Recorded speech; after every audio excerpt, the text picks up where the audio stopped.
Baba chirenje, Baba chirenje, vakatora nyika, vana kusunungura nyika, dai vakasunungura nyika, munhu wese ane mufaro. Vakatora nyika, vana kusunungura nyika, dai vakasunungura Zimbabwe, kodzero dzedu tinazo. Zonya chimoyo nepatembwe vakaparara vana vevanhu pasina vakapara aisiyo nyika yavakafira izere vane misodzi vaida kusunungura nyika munhu wese agarike nyika yedu vakomana kuitwa private nezano maka yevavasikana manyararireiko ndovaona vana vafaro vari kufamba nezano mondifungisa kure ndafunga kure kairo hwakamboikaka kidira kaberekwa aida kusunungura nyika munhu wese agari koiro Gukurahundi vakafire vana makumi nemakumi kuvikwa mkuva rimwe chete aiseyo nyika yavakafira izere vane misodzi yakafumbatwa nemabhizi Baba chirenje Baba chirenje Baba.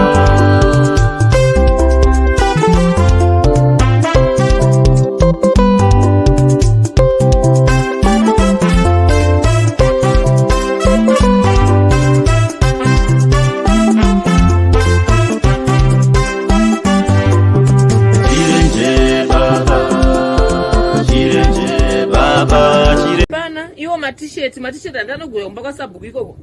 Vana vasabhuku vanotopfeka matisheti amai mwana achita kurembera kudai matisheti. Magrade zero.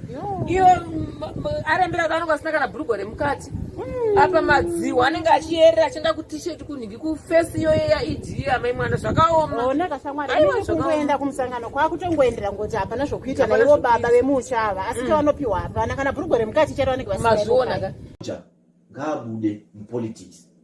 Mapurisa ngabude politics because ndeve nyika vanoseva munhu wese whether uri munhu weTCC uri munhu weZumu uri munhu weZANU-PF unoseviwa zvakafanana nepolice because ndeye nyika unoprotectwa zvakafanira uye zvakakwanira nokuti uri mucitizen yatoti CIO ukaenda chero kuti mwana chegrade 1 wataura kuti muCIO anotorohwa nehana vanonyepera vanhu voti haina basa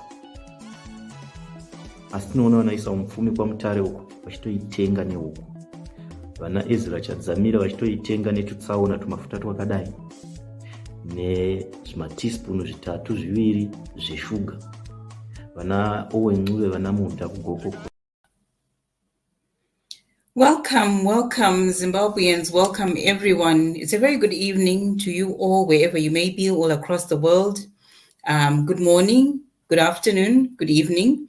Welcome to this very special edition on Change Radio today, where we will be having the international launch of the newly released premiere of the Highway to Freedom movie that has been acted by Zimbabwean actors and celebrated, just giving information, educative and informative on the situation in Zimbabwe, on our struggle for the new great Zimbabwe, and in our pursuit for freedom for Zimbabwe.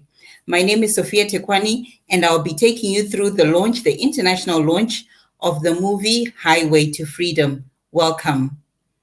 As we saw in the opening trailer and in the opening new videos, the few videos that we saw in the beginning, it was just a taste of what is in the movie, what is in the documentary.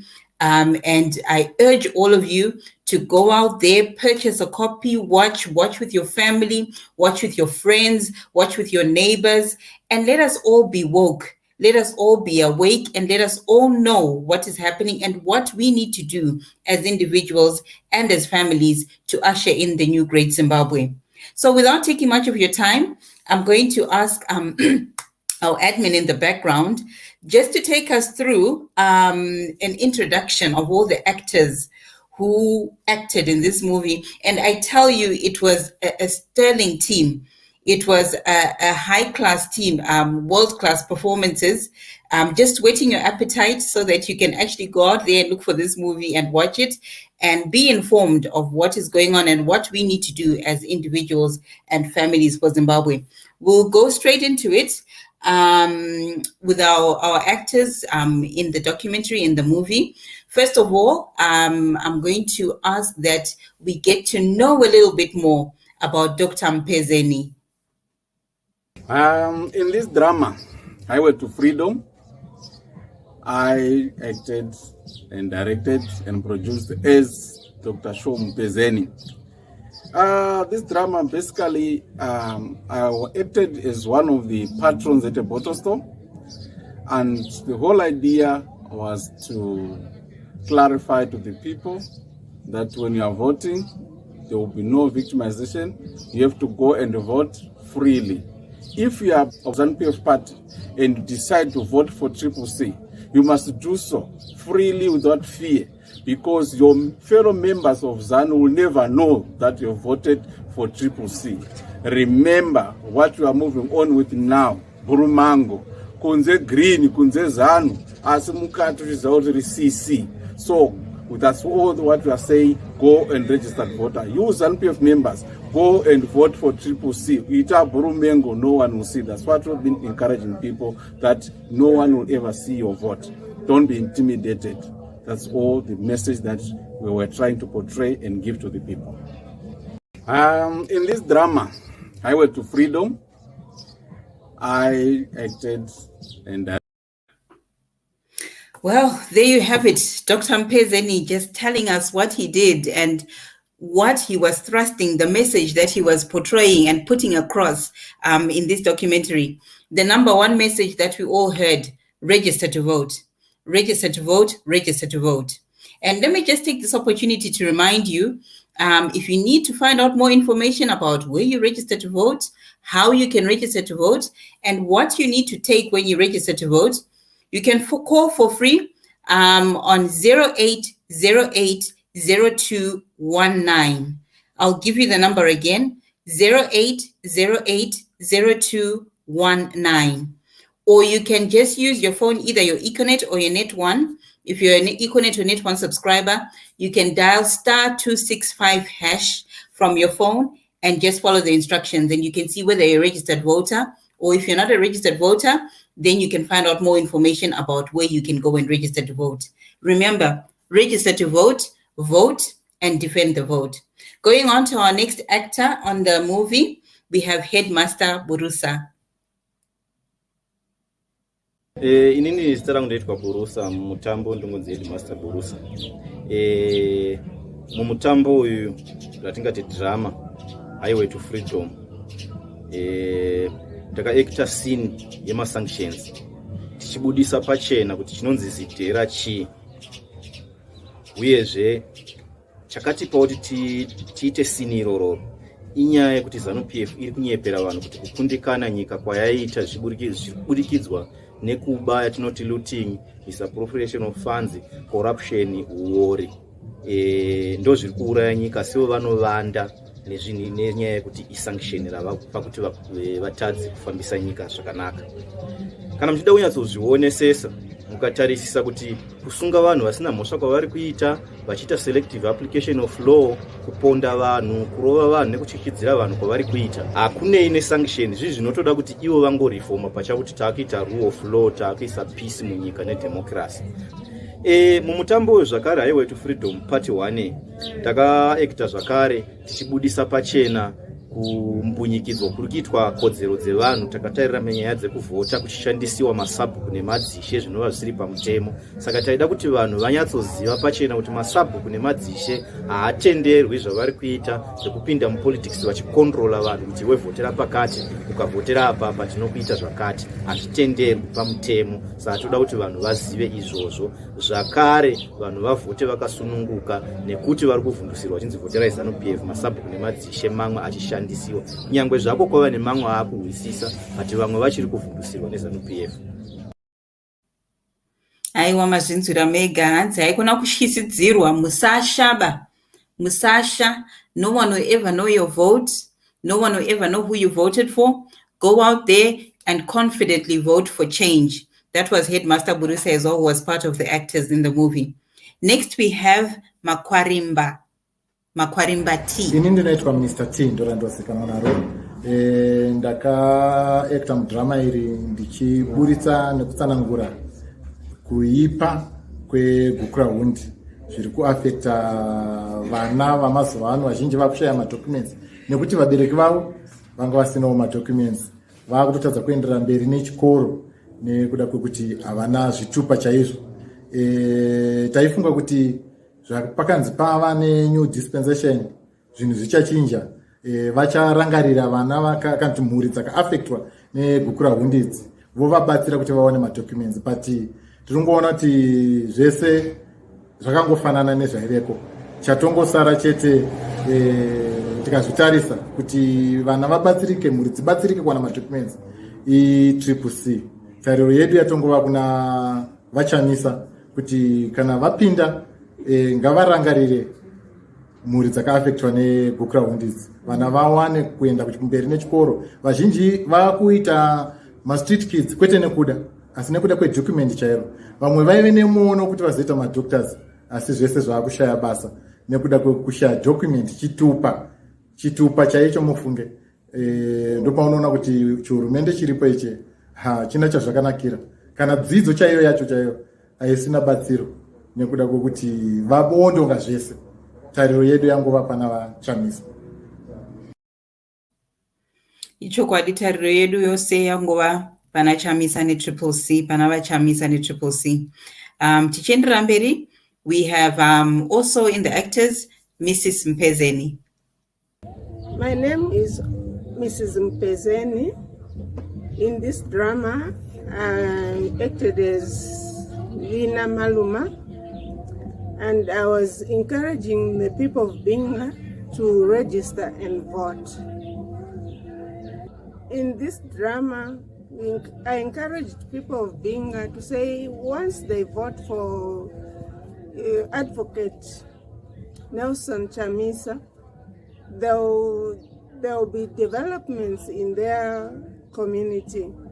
For example, there will be schools built, hospitals, etc.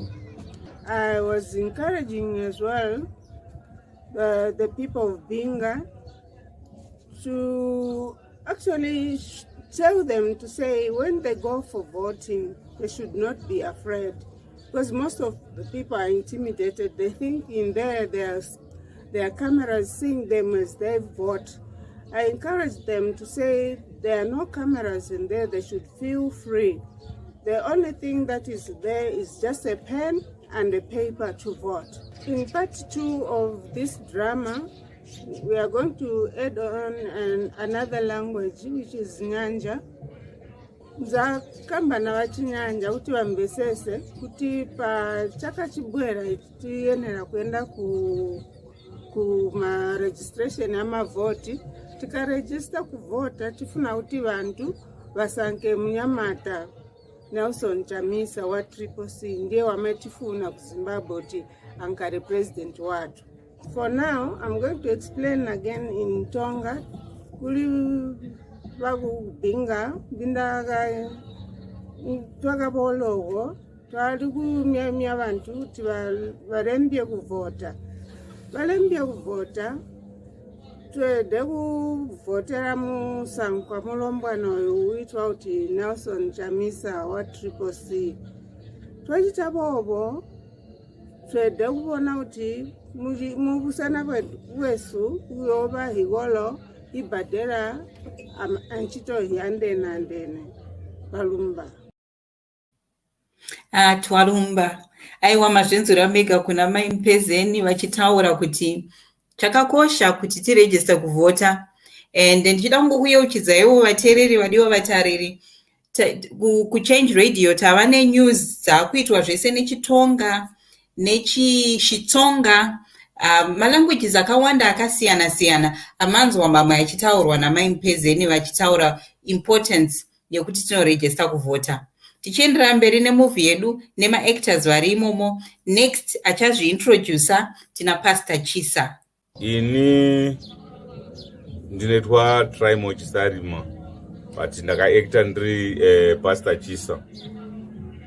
Pane zvizhinji zvatanga tichizama kuti tionesane zvakafanana nekuti pandakaacta ndiri makanika taida kuti tizame kubudisa pamaworkers vashandi vari mudiaspora vari kunze kwenyika kuti tinofanira kuti tipanane ruzivo nesimba rekundoregister kuti paelection inotevera ya 2023 tiende tinoregister nauwandu hwedu. Plus ndakanga ndikurudzira futi mafamily members kuti kana tisingaiti zvakanaka tinoshaya support kune vana vedu vari kunze kwenyika nekuti vari kuchema kuti vadzoke kumusha. Saka mafamily members anofanira kutibatsira pakundoregister nokuvhotera mukomana. Ndinotsanangura futi pane chimwe chikamu ndichitaura nenyaya yenhepfenyuro kuti nhepfenyuro haisi kukwanisa kubata kumativi ese emaparties. Ndinotsanangura ndichiti pamupana munozoona kuti ZANU-PF inopuwa mukana wakati kurei panhepfenyuro kana kuti maopposition parties anotoshayiswa mukana zvachose. Pozeta chimwe chikamu chandiri kutambazve ndichitaura nyaya ye-intimidation of voters, kutyisidzirwa kwevavhoti. Sepaya pamunozonzwa kuti muballot box munenge mune makameras, mune vanozotarisa maserial numbers kuti wavhotera papi. Ndaitsanangura ndichiti hakuna zvinhu zvakafanana neizvozvo. Unenge uri wega uri mubhokisi muya wovhotera paunoda, hakuna anozomboziva kuti wavhotera papi. Aiwa mazvinzura mega. Hapana anoziva kuti wavhotera papi. No one will ever find out who you voted for. So do not be intimidated. Do not be lied to. Go and confidently vote and vote for change for Zimbabwe. Next on our list of actors, we have introducing herself, Hellen Van Vyk. Hello guys, my name is Hellen Van Vyk. I was acting as the owner of the garage. Basically was like to show people from Zimbabwe that how Zimbabweans struggle. They must go and register, not just register, you must go and register and vote so you can have a better living there in Zimbabwe. Please guys, you see how you guys struggle. Go and vote so that you can have a better life there. Yes, indeed. Go and register to vote. Go and register to vote and defend the vote so that we can all have a better life for all Zimbabweans. Not just a few people who want to steal and plunder and have corruption and so that they are only lining their pockets while everyone else is suffering. But let's listen and let's follow Hellen Van Vyk's advice. Let us all go and register to vote so that we can all have a better life. Moving on to our next actor in the movie, we have Caroline Ramanungu. Ramanungu Caroline. Ndo actor drama ndicho actor ndichikototweza vaswa vanongasani oregister oyovote nandikototweza vaswa orikaramena vabebi vashu navathu vaulwane roregister ovota zvicho zvichinji Zimbabwe ndizvendava ndikuzviamba hange kavidhio vangaisaiza zvakuti rengaikaraja naraya ravhota ravudza navabebi vavhota zvithu zvidochinja zvavangonaka saka tose ngativhote tivhotere CCC tivhotere chamisa zvinhu zvimbochecha muzimbabwe tinowana zvito zvebeta tinoenda muchikoro like everything ive better in Zimbabwe. Let's register guys and vote. Aiwa mamunziro amega sisi Caroline vachitaura zvenechivhenda encouraging vese maZimbabweans vari kuSouth Africa kuti handei kumba, handei tinoregister kunovhota and handei tinodefenda vhoti yedu. Right. Moving on, tina Titus Chigodora. Zita rangu ndinonzi Titus Chigodora. Padhirama iri ndiri kuekta ndiri munhu wezano. Iko zvino ndakuziva pane zvandainyeberwa zvese kuti ukavhotera opposition party unoonekwa nemakamera. Iko zvino ndakuziva kuti chero uri wezano kudaro unogona kuvhotera triple C. Hapana unombokuona. Zvinozoonekwa kuti ZANU-PF inonyepa mushure mekunge vanhu vapedza kuvhota. Hapana chinomboitika chero ukavhotera bato rinopikisa. Hapana unombokuona, hapana unokurova, hapana unokuvingira kumba kwako achiziva kuti wakavhotera bato ripi. So ruzivo rwandanarwo pari zvino ndatowe triple C. Ndakutoda vachamisa kuti vapinde havo. Ndatenda hangu. Aiwa tatenda vataita Chigodora. Tatenda zvikuru. Next tina Dr. Prince. Ndinonzi Dr. Prince. Full name straight. Inonga yakanzi Danger Prince ndozita rangu rakazara.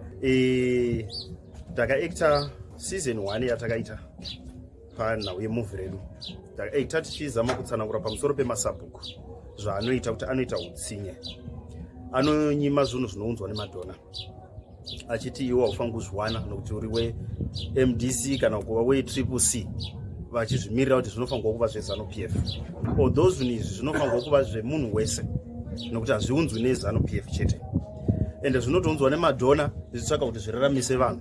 Asi vanhu vanozozvitora pakutsikirira. Saka masabhuku taizama kutsanangura pamusoro kuti ari kutsikirira vanhu achivamanikidza, achivanyima futi chikafu kuti vaite zhara. Ende munhu waunomuka naye uchiswera naye uchimuona utamburo hwake wobva wamunyima kuti kana asina kuzovhotera bato raunoda iyoyo wobva wamutsikira womunyimira izvozvo.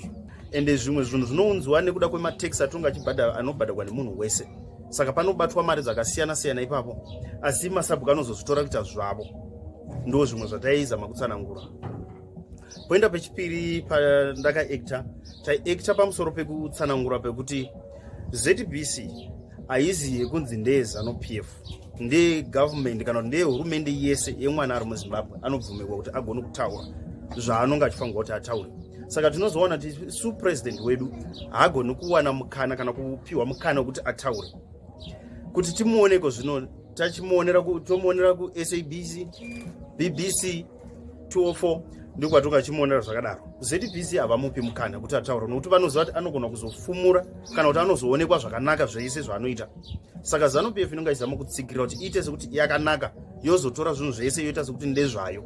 Kuri kuzama kuti vatsikiridze vasabudisa information inofanirwa kuwana kuvanhu, inofanirwa kupinda muvanhu. Ndo zvataizama kutsanangura izvozvo. Aiwa, ndi Dr. Prince vanga vachitsanangura the importance of having a broadcaster that is broad and not just aligned to a regime or a particular political party. Right, moving on to our actors, introducing themselves next, we have Edna Mpofu. Ini ndeitwa Magret Mpofu. Ndakamboekta drama iri ndiri mukadzi anoruka musoro. Chandinoda kutaura ndechekuti isusu tanzwa nekudzvanyirirwa mudzimba mune varume tichinzi endai kuZANU-PF. Ini ndiri kurwadziwa nenyaya yeZANU-PF. Nekuti ezvinezvimba hatina kana chatinacho. Kana upfu unotosuka pekutombohushaya. Ndinoenda kunoruka musoro pamwe hakuna kana mari pamwe hakuna munhu akuda kurukwa musoro. Ndomboenda ndonowacha mudzimba dzevanhu. Tanzwa nenhamo nenyaya yeZANU-PF vedu wei. Ndandiri kuti isusu tirongomanikidzirwa asi pakuvhota aiwa toda kunozvotera triple C. tinongoenda hedu kuri kuenda ana baba iko kuZANU-PF nekuti havafungi pfungwa dzavo dzinenge dziri kuhwahwa dzakadhanganyika vari kudoro vachiunzi endai kuZANU-PF ende tinovhota woya kumba wosvikoti mbunyu. Aiwa, tazvinzwira kuna sisi vakangwaririra mudzimai wanhasi, mudzimai akangwaririra amai Magret Edna Mpofu vanoacta vari hairdresser mumovie yedu Highway to Freedom. Next achazviintroducer tina Edna Magunje. Ndakaita ndiri mudzimai wevakuru veZANU-PF. Tine makore akawanda tichivhotera ZANU-PF nenyaya yekutya. Nokuti taifunga kuti patinenge tiri mubhokisi murume wangu anenge achizviona kana tinozoonekwa nemakamera kunzi tavhotera Pezzani. Asi pakazosvikawo vamwe amai vakazongotiudzawo kuti aiwa pepa pamunovhotera pepai hapana anenge achitokuonai kana matopinda mubhokisi munenge matova mega. Hakuna kana kamera inenge ichitokuonai, hapana kutyikidzirwa kunenge kuripo. Hongu kana tiri kumbako tinoenda kunotora mazambia, matisheti, upfu tinodya, but kana wamubhokisi unenge waweka. Unovhotera paunoda. Saka inini ndinovhotera CC. Triple-C. Aiwa, mavanzira mega amai Edna Magunje vachitsanangura, also reassuring the listeners at home, those watching at home, that your vote is your secret. No one will ever find out who you're voting for, so do not be intimidated. Be free and go and vote for who you want to vote for. And we encourage you to vote for change. Go and vote for the CCC in the elections. Next to introduce herself, also acting in the movie, we have Shirley Chikuwadze.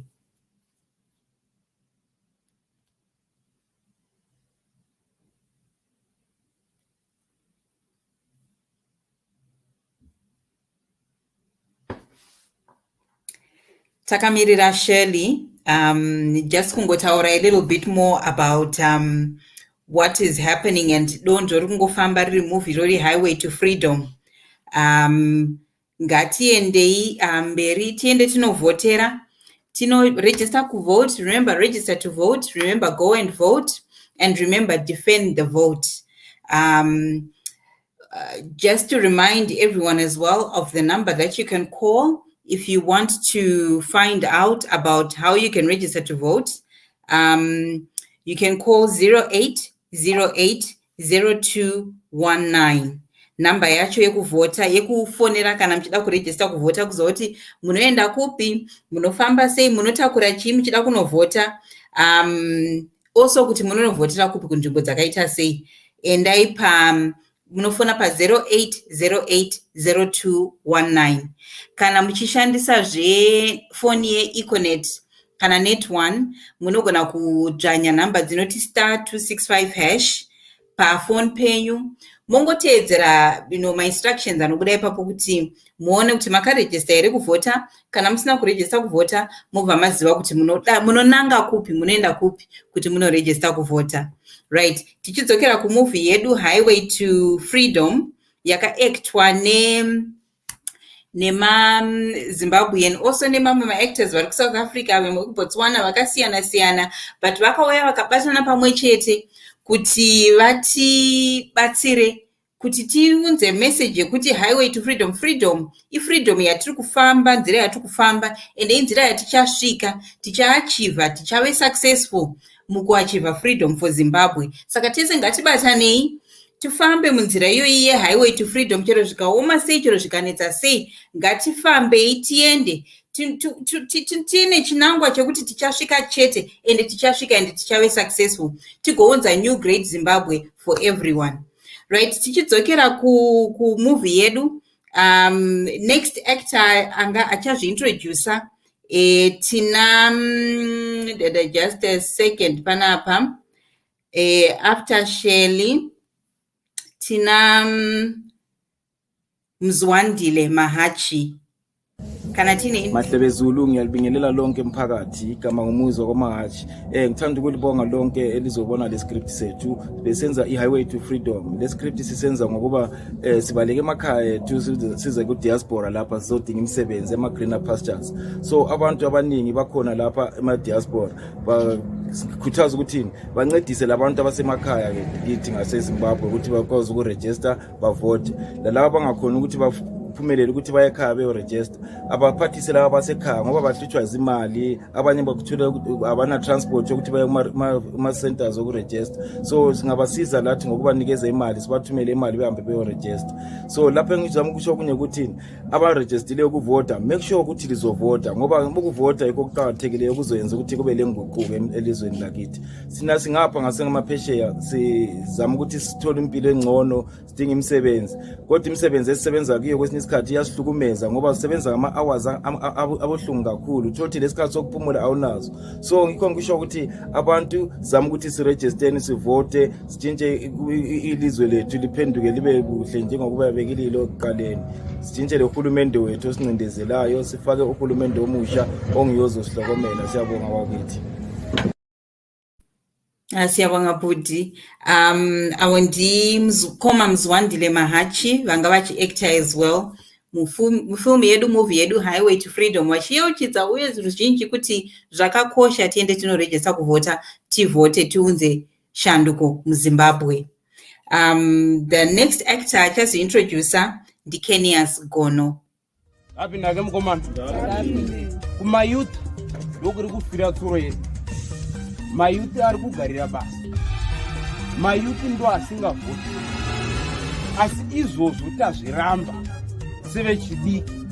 Handaine uwandu hwedu tisu takawanda vechidiki. Mukatarisa pamusha pana baba naamai nevana 5, vana 5 vachiri mayouth. Saka mayouth tisu takawanda. Ngatirambe kukundwa nana baba vedu. Handei tindoregister kuvhota, tovhota torindira vhoti yedu. Uyo muyouth akangwaririra anopa advice yakakosha iri wise kune vamwe vake. Ichokwadi mayouth, ndimi, the future is in your hands. After maina baba isusu tachembera taenda, ndimu chasara muine nyika. Saka shape your future, take hold of your future, take ownership of your future.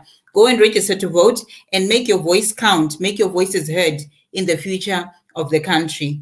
I think the second last actor in the movie, tina vanonzi Happyson Gwature. Vakadhakwa kandi vakakasuka pose apa tinongotambura tiri muno kodwa le into etizwana akayihluphi uyazi ukuthi manje mayinjani ngenze njani wena wethumela imali kwabasekhaya batshela ukuthi konkona behambe beyovota bahamba beyovota behambe beyovota wenza nyanda yodwa kumana ndoba ndikutaura kuti pandakapesana umusha last drinking makaita senda vakomana toda kuti mukomana apinde ndakaona kuti vanhu vakatorivara zvavo ndikakwenya musoro ndikatsvaga kuti ndoita sei pano ndikati no toda kuti tiende kuchikenini but zvatoitaka munhu ngatora chitupa chake chitupa mumaoko hande tinoregister ibva unoregister wakabata chidzizi chako toenda kuchikenini vakafara vakanyama vakapisa mudhara vakapenga ndozvodiwa izvozvo. Aiwa, toenderera mberi nedindingira redu register to vote, riro dindingira removie yedu Highway to Freedom. Last but not least, we have introducing themselves as the actor, one of the actors in this movie Highway to Freedom. We have Kika.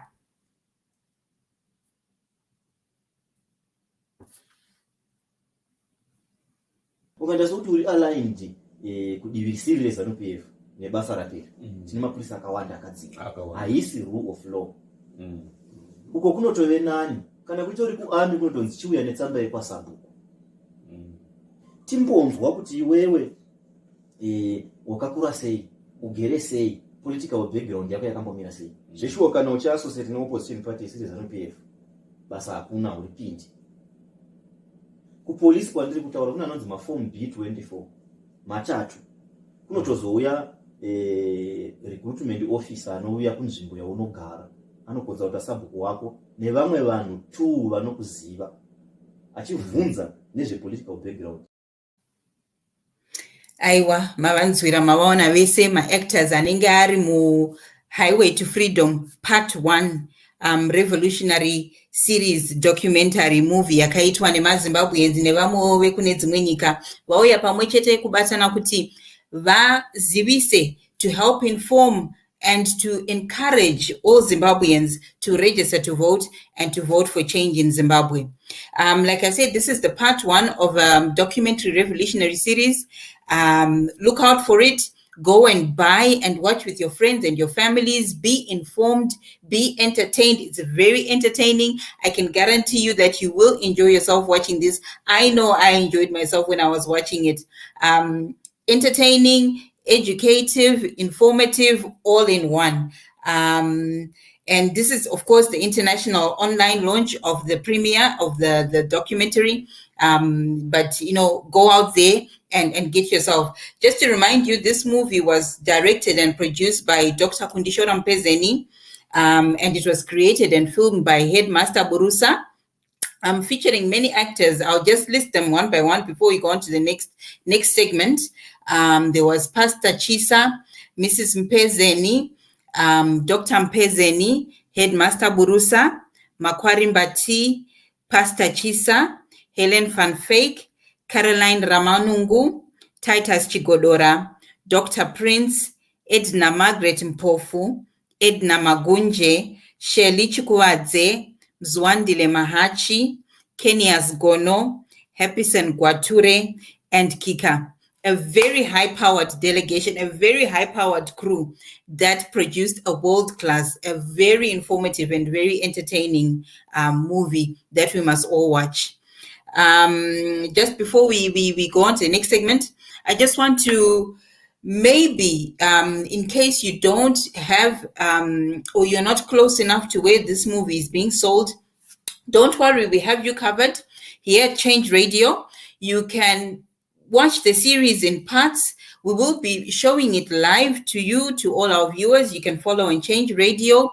You can follow on Change Radio Facebook and YouTube. You can follow on ZimI, Facebook and YouTube pages. We'll be showing it every day from Monday to Saturday from 19:30 to 19:50 Central African Time. So book a spot. Get your popcorn, get your family together, your friends together, garai pasi all together, and take a listen, take a look at what our group of actors, our sterling group of actors did every day, Monday to Friday, from 7:30 in the evening to 10 minutes to 8. 20 minutes every day, so that you can catch what is going on. I encourage you, and we can talk about it next week after you've watched it. So from Monday to Saturday every day, 19:30 to 19:50, book your spot and tune in with everyone around the world and keep up to date, keep informed, and let us know what you think after you've watched it, after you've listened to this documentary, Highway to Freedom, Part 1. I think maybe we're trying to get Dr. Burusa, but Headmaster Burusa, I beg your pardon, Headmaster Burusa to come through. But I don't think we'll be fortunate enough. But just to remind you, every Monday to Friday, from this Monday tomorrow, from 19:30, 7:30 p.m. in the evening, 19:30 to 19:50 Central African Time, book your spot and take a sneak peek. Watch the part 1 of the movie Highway to Freedom. So without taking much of your time, I just want to thank you so much for being with us here on Change Radio and ZimI as we had our international online launch of the movie documentary series Part 1 of Highway to Freedom, acted by Zimbabweans and non-Zimbabwean actors who were there to inform us and to entertain us while taking us and giving us knowledge of what to do in preparation of registering to vote and voting and defending our vote as Zimbabweans as we go into elections next year in 2023. Thank you so much for being with us. We value your patronage. And I just want to thank you as well from those behind the scenes for all the hard work they were doing. We thank you. Our viewers and listeners, we value you. Stay tuned to Change Radio. And we see you next time. From myself, Sophia Tekwani, it's a very good night. Chirenje Baba Chirenje Chirenje Baba Chirenje Chirenje Baba Chirenje Chirenje Baba Chirenje Chirenje Vakatora nyika wana kusongora nyika ai vakasunungura nyika munhu wese ane mufaro kana vanhu vachipiwa poison imidzoke fambai mumashure mavo muchivaudza chokwadi chaicho vazive kuti izvi apa tiri kunyeperwa apa tiri kunyeperwa. Munhu ngaave free and free kuvhotera paanoda, hakuna zvitireseki zvinhu zviya. Ndo chokwadi chinodiwa kuiswa kuvanhu ichocho.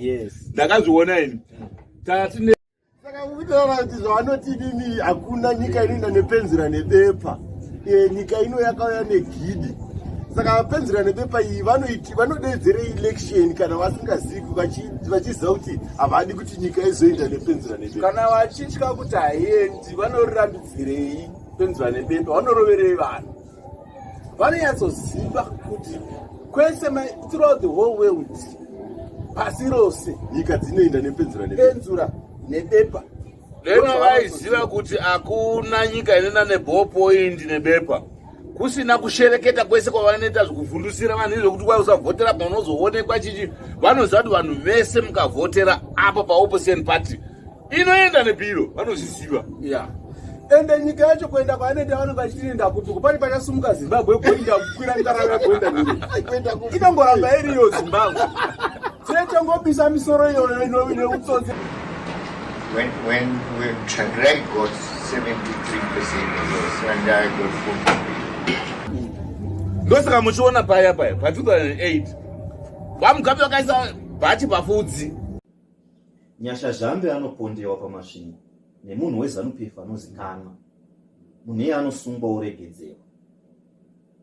Itai Dzamara anonyangarisiwa, anotorwa nemota yevasori zviri pachena zvinoonekwa zvatisingadi kutenderera, anoendwa naye.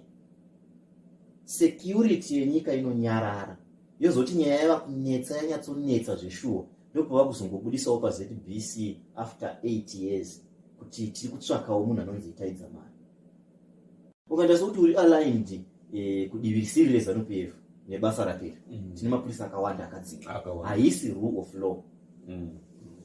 Zvakadhakwa kandi vakakasvika pose apa tinongotambura tiri muno akotalei mfoetizwana akaihlupa uyazi kuti manje mainjani njani iluti ngenze njani wena wethumela imali kwabasekhaya namthumela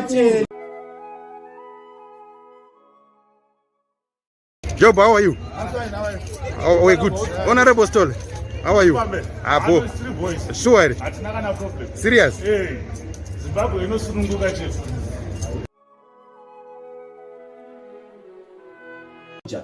Ngaabude politics. Mapurisa ngaabude politics. Because ndevenyika vanosevha munhu wese.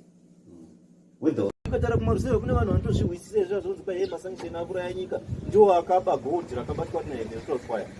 Asi masanctions kuba kuri pachena kuba kana Jonathan Moyo mari dzeZINU-PF hazvinene masanction kuba mota dzinotengwa ndedzeZHRP dzotorwa mota dzodhivhetwa dzondopuwa maTA dzotorwa dzondobhurandiwa kuti ZANU-PF yeyo corruption muchipatara muna mushonga kana kwakuda kutengwa mishonga yemuchipatara. Pane nyaya yema-elections yamamboti battery hamuna kuzonyatsoipinda chaizvo kuti tinyatsokunzwisisa kuti zvinofanira kuti zvifambe sei panyaya yema-elections ari free and fair. Iyo inotori imwe point iyo yakasitetirwa muzidhera kuti Zimbabwe ingaita sei kuti that sanction riitwe lifted. Tikuona panapa pane point yakanzi holding a presidential election that is widely accepted as free and fair by zveshuwa kana uchizviziva kuti uri kutengesa nyama yakaora, hapana paungambozoda kana kufarira kana kusunungukira kuti ari kutengesa nyama yakanaka aende pachena aonekwe nevanhu. ZBC vanozviziva kuti ZANU-PF kundikana kurana nyika kuba misappropriation. Ukatara kumaruseva kune vanhu vanotozviwisisa zvazvonzi kwai pana iwo matisheti andanogoya kumba kwasabhuku ikoko vana vasabhuku vanotopfeka matisheti amai mwana achita kure. Chii chavanofanira kuita kuti America neUK ichiti taakubvisa masanctions. Vamutukudzi vanoti tsvaka chikonzero chapa kuti musoro uteme, ndo chaunodhila nacho musoro unyarara. Mabhezari toti mabhezari vana vechikoro vanodi 99.8% yevanhu vanopiwa mabheza life unondodzidza kwakati unozodidi scholarship zvikazodii zviri kungowanikwa nevana vemaZANU-PF. Kana usiri uri mwana weZANU-PF usingatoiti zveZANU-PF yacho hofu ukaiwana. But government inosevha munhu wese because it's government. Ndoba ndanyingoti nini? Government must be separated because it's separate from ZANU-PF. Zvinhu tu zvakasiyana. But zvese zvaita vanenge vavhotera mukomana muchaona vakazadza mabhazi kudaro vakazadza stadium aitera idipfe vazhinji vavo vachavhotera sisi apa kungotya kuti pamwe tichazovhictimiziwa asi mumwoyo mavo sotaura navo kavakawanda izvo vanotiudza kuti ini hazvingaiti mukomboti ndimire kondosvika ikoko motanga kuvhundusira vanhu watongowaita nezvetripusi tinongoti masoja kombai tirove zvikazodai hatidi kana kumbozvirwa zvetripusi pachinyombewa Colin Nelson Chamisa nemazita asingaperi intimidation zvinoratidza kuti ground harisi level musamudza dzimba dzenyu hadzitsvi zvikazodii mumwe munhu anotogwa usiku ana madzibaba eshe anokwana kutogwa mumasikati rakacheka nyika navanhu kuti mapurisa manje tine atinoti matraditional leaders kureva vatungamiri vemunharaunda kana uri sabhuku kureva kuti uri sabhuku wemunhu wese uri ishe sadunhu uri sadunhu wemunhu wese zvingava weZANU-PF wezanondonga kana wetriple kana wamai mujuru apindake mukomana kumayuth ndokuri kufira tsuro yedu mayuth ari kugarira basa mayuth ndo asingavhoti asi izvozvo tazviramba sevechidiki handei neuwandu hwedu tisu takawanda vechidiki mukatarisa pamusha pana baba naamai